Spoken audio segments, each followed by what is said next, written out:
8. 관심과 참여. Q. 철학은 신학의 신여이다. 그래서 중세는 암흑기였다. 라는 표현이 있습니다. 종교개혁과 르네상스 이후에는 철학의 꽃이 활짝 피었다는 느낌입니다. 그런데 20세기는 철학자들보다는 신학자들의 영향력이 훨씬 컸다고 합니다. A. 살다 보면 기대하지 못했던, 또 내가 생각하지도 못했던 좋은 기회를 축복으로 받는 때가 있습니다. 저는 1962년 봄에 미국 하버드 대학에 한 학기 동안 머물게 되었습니다. 그 당시 세계적인 신학자가 3분 있었습니다.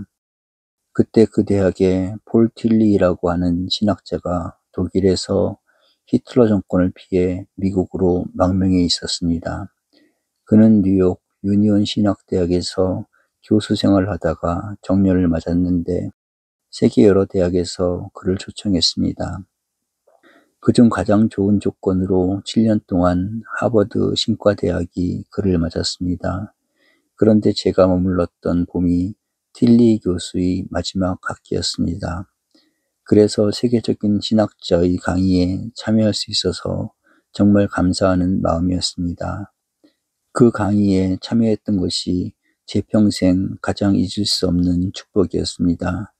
미국의 대표적인 신학자 라인홀드 니부어도 그 학기에 그 대학에서 강의하고 있었습니다. 두 세계적인 신학자가 하버드에 와 있었기 때문에 미국을 다녀가는 유럽의 학자들, 또 미국에 있는 소장 교수들이 모두 하버드에 와서 틸리의 강의도 들어보고 니부어의 강의도 들어보고 그럽니다.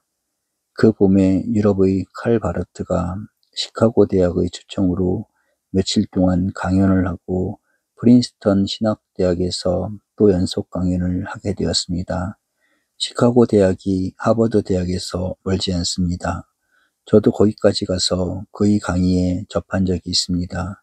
저 혼자 감사한 생각은 저는 신학 전공도 아니고 철학 분야이지만 세계적인 신학자 3사람을 직접 대할 수 있었다는 것은 제게는 정말 잊을 수 없는 축복의 기간이었습니다. 그때까지는 로마의 교황이 미국에 왔던 일이 없습니다. 미국의 주간지 타임의 기자가 아마 교황이 온다 해도 바르트가 미국을 다녀간 것만큼 큰 센세이션을 일으킬 수 없을 것이다. 그랬습니다. 그래서 바르트가 시카고 대학에서 강의를 할 때는 미국 중서부 쪽의 신학자들이 거기 참여해서 강의를 들었고, 프린스턴 대학에서 강의를 할 때는 동부의 신학자들과 철학자들이 강의를 들었습니다. 3분이 다 세계적인 신학자이기 때문에 칼 바르트가 오는데 어떻게 생각하는가 물어봤습니다. 틸리는 대단히 좋은 학자이고 훌륭한 사람이지만 그 사람의 과제는 우리 신학자들의 문제이지 인간 전체의 문제는 되지 못하는 것 같다라고 비판했습니다. 그의 교의학 책을 읽고 있는 동안에 성경 읽을 시간이 없다라며 완전히 비판했습니다. 3사람 가운데 칼 바르트는 성서, 교의학, 기독교 안에서의 신학자입니다. 폴 틸리는 인간적 실존 문제, 실존적 과제에 대한 철학적인 신학을 일깨워주는 사람입니다. 그러니까 신학과 철학에 걸친 사상가입니다. 그는 관심과 참여의 신앙을 주장하며 우리들이 관심이 영원한 것, 궁극적인 것에 있을 때 구원이 온다. 죽음은 인간의 궁극적인 관심의 하나이다 라고 말했습니다. 콜롬비아 대학의 네일이라는 철학 교수가 폴 틸리 교수를 가리켜서 20세기의 아우구스티누스라고 했습니다. 그만큼 업적이 큰 사람입니다. 연세대학교 신학대학에서도 틸리를 계속해서 강의해 왔습니다. 강의 제목이 철학적 신학입니다. 라인홀드 니부어는 기독교의 사회 참여에 대해서 얘기하는 신학자입니다. 기독교는 우리 역사와 사회에 참여함으로써 하늘나라를 건설하는 데 동참해야 한다. 그렇게 보는 사람입니다. 그러니까 바르트는 교회 안에서, 틸리는 교회와 철학사회에서, 니부어는 우리 기독교와 사회의 관계, 사회 참여에 대한 선구자입니다. Q. 그러면 그들의 특징을 요약한다면 출발은 교회이지만 바르트는 교회로, 틸리는 철학으로, 니부어는 사회로 향해 있다는 느낌이 듭니다. 누가 더 중요할까요? A. 저보고 얘기하라고 하면 기독교는 세 사람이 다 필요합니다. 그리고 세 사람이 다 합해서 기독교의 뜻을 이루고 있습니다. 그런데 저 자신과 이 세 사람의 문제를 좀 비교해 보는데 사실 저도 교회 다니기 시작하면서부터 철학을 공부하기 전까지는 바르트와 같이 있었다고 해도 좋을지 모르겠습니다. 제가 바르트 신학을 전공하지 않았습니다만 그때까지 우리 교회 안에서만 자랐습니다. 그러다가 틸리를 접하게 되면서 인간 문제를 취급하게 되었습니다. 기독교와 인간 문제가 주제였습니다. 그러다가 우리나라의 정치와 사회의 모든 문제가 자꾸 어려워지니까 기독교와 사회 문제, 기독교와 우리 정치, 경제, 역사, 이 문제에 대해서 생각을 좀 많이 가지게 됩니다. 미국과 유럽 같은 나라는 그런 생각을 좀 덜 가져도 괜찮지만 우리나라는 기독교가 우리 사회에 대해서 무엇인가 책임을 져야 합니다. 우리 교회도 크리스천도 우리 사회와 국가적인 책임을 외면해서는 안 됩니다. 우리나라의 신학자들과 목사님들도 내 교회, 우리 교회까지이지 우리 역사, 우리 사회, 민족의 장래에 대해서는 외면하고 있었던 것이 사실입니다. Q. 그러면 오늘 크리스천은 어떻게 어떤 한계까지 사회 참여를 해야 할까요? A. 그런 생각은 상당히 심각한 문제입니다. 예수님께서도 언제나 말씀하실 때 항상 빛과 어둠 사이에서 우리에게 빛의 책임을 묻습니다. 어둠을 없애버리는 것이 아니고 어둠을 빛으로 바꾸기 위해서 무슨 책임을 지고 있느냐, 또 음식의 맛을 내기 위해서 음식이 썩지 않게 하기 위해서 소금의 책임을 감당하고 있느냐, 그리고 누룩이 밀가루를 떡으로 만들어야겠는데 누룩이 밀가루를 바꿔놓지 못하면 그 누룩이 무슨 의미가 있느냐, 너희들이 가지고 있는 신앙이 무슨 의미가 있느냐, 그렇게 비유로 말씀하십니다. 이것을 조금 안으로 끌어들여서 우리 사회 문제를 꺼내게 되면 항상 우리 사회에는 진리와 거짓이 공존해 있습니다. 과연 너희가 진리 편에 서고 있느냐? 정의와 불의가 항상 갈등을 만들고 있는데 과연 너희가 불의를 버리고 정의 측에 서 있느냐? 선과 악이 언제나 대립하고 있는데 조금씩이라도 악을 멀리하고 선으로 가까이 갈 수 있느냐? 그렇게 예수님은 우리에게 묻습니다. 또다시 나가게 되면 예수님은 우리에게 이렇게 묻습니다. 너희들은 세상 사람들이 다 같은 생각을 가지고 어떻게 돈 버는가, 어떻게 좋은 우상을 만드는가, 어떻게 권력을 가지는가, 어떻게 남을 위해서 세력을 발휘하는가, 그런 생각만 하는 이 세상 속에서 근본적이고 영구한 어떤 가치를 찾아주고 있는가, 그 책임을 담당하고 있는가.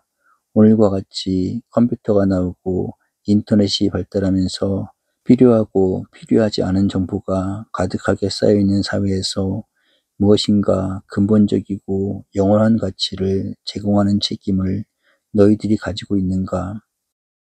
요한복음 같은 데서는 생명과 죽음이 공존해 있는 역사 속에서 너희들이 종교적인 죽음, 신앙적인 죽음을 멀리하고 생명을 주고 있는가?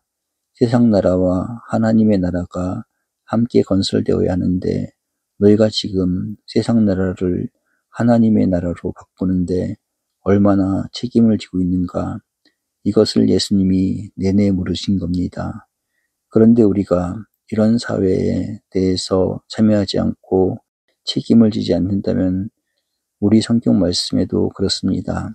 나더러 주여 주여 하는 사람이 구원받는 것이 아니고 하나님의 말씀대로 우리 사회에서 살아야 한다고 했습니다. 아마 그것을 우리 사회에 얘기하게 되면 이제는 나더러 주여 주여 하는 교회는 좀 침묵을 지켜도 괜찮다. 이웃과 사회에 대해서 책임을 져야 한다. 라는 말씀으로 우리에게 원하고 계십니다. 우리가 사회 참여한다고 하는 것은 진리와 사랑을 가지고 하늘나라 건설을 위해서 우리가 직장에서, 사회에서, 정치계에서, 기업계에서 우리의 책임을 다해야 합니다. 교회는 교회대로 그 책임을 져야 합니다. 또 우리 크리스천들은 우리 나름대로 그 책임을 져야 합니다.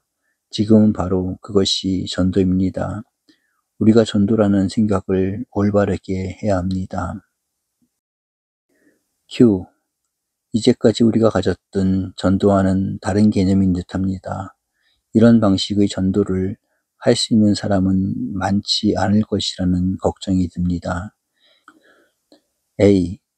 제가 연세대학교에 있을 때입니다. 이화대학의 아주 똑똑한 학생들 몇이 절 찾아왔습니다.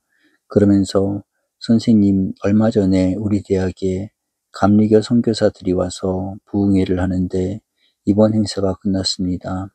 1년에 한 번씩 큰 행사를 하긴 하는데 우리 마음속에 대단히 우리 문제와는 너무 거리가 멀다라는 아쉬움이 있습니다.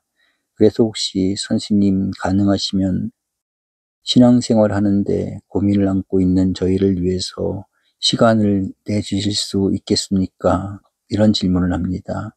제가 예를 들어 말하면 어떤 점입니까? 그랬습니다. 이번 부흥회를 하는데 질문 시간이 되었습니다. 그래서 학생들이 목사님들에게 질문을 했습니다.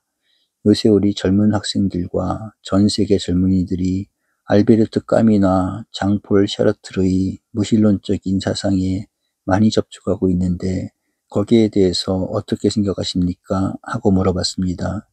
그런데 놀랍게도 미국에서 부흥 선교사로 온 4명의 강사가 까미나 샤르트르의 이름을 아는 목사가 없었습니다. 그러니까 우리가 신앙에 대한 갈망을 가졌다고 해도 해답을 얻지는 못했습니다. 그래서 선생님께서 좀 보충해서 설명해 줄 수 있겠습니까? 그런 일로 왔던 일이 있습니다. 그러면 그 학생들이 실망을 안 했겠습니까? 당시 전 세계 젊은이들이 문제 삼고 있는 실존 문학가인 까미가 나중에는 노벨상을 받고 그랬는데 그 사람이 누군지 모르고 있었습니다. 이렇게 안이하게 기독교 대학이 움직여서는 안 됩니다. 이것은 상당히 심각한 문제입니다. 사회에 대한 정치, 경제, 문화 모든 면에서 관심과 책임을 안 가져서는 안 됩니다. 그러면 교회는 하늘나라를 만들지 못합니다. 아무리 큰 교회가 이루어졌다고 해도 옳지 않습니다. 그런데 이런 문제가 자꾸 생기게 되니까 오히려 우리가 사회 참여에 대해서 스스로 단점을 만드는 때도 많이 있습니다. 옛날 교황청에서 공산주의가 세계적으로 큰 문제가 되겠으니까 연구해야겠다고 했습니다. 그래서 소장 신부, 신학자 몇 사람에게 공산주의 연구를 맡겼습니다. 그런데 공산주의를 연구하던 사람들 가운데 한 사람이 신부이면서도 천주교를 버리고 공산주의자가 됐습니다. 그래서 문제가 됐었습니다. 종교는 사회와 고립되어도 안 되고 또 사회에 빠져도 안 됩니다. 어떻게 그리스도의 뜻을 가지고 우리 사회와 국민을 바르게 이끌 수 있고 구원할 수 있을까 하는 책임을 가져야 합니다. 그리고 그 책임을 대단히 지혜롭게 감당해야 합니다. 짧은 생각, 논어 8일편 24장에 있는 글입니다. 의 땅의 하급 관리가 백기를 청하며 말하였다. 군자가 이곳에 이르면 내가 일찍이 만나보지 않은 적이 없었다. 공자를 수행하던 사람이 100개 주자 100고 나와서 말했다. 그대들은 어찌 공자께서 벼슬을 잃음을 걱정할 것이 있겠는가. 천하의 도가 없어진 지 오래되었다. 하늘이 장차 공자를 목탁으로 삼으실 것이다. 흥청대며 먹고 마시는 일과 쓸데없는 세상 걱정에 마음을 빼앗기지 않도록 조심하여라. 그날이 갑자기 닥쳐올지도 모른다. 조심하여라. 그날이 온 땅 위에 사는 모든 사람에게 덫처럼 들이닥칠 것이다. 그러므로 너희는 앞으로 닥쳐올 이 모든 일을 피하여 사람의 아들 앞에 설 수 있도록 늘 깨어 기도하여라. 누가복음 21장 34절에서 36절까지. 관심과 참여의 가르침으로 세상의 목탁이 되려는 우리 지도자는 늘 깨어 기도해야 할 듯합니다.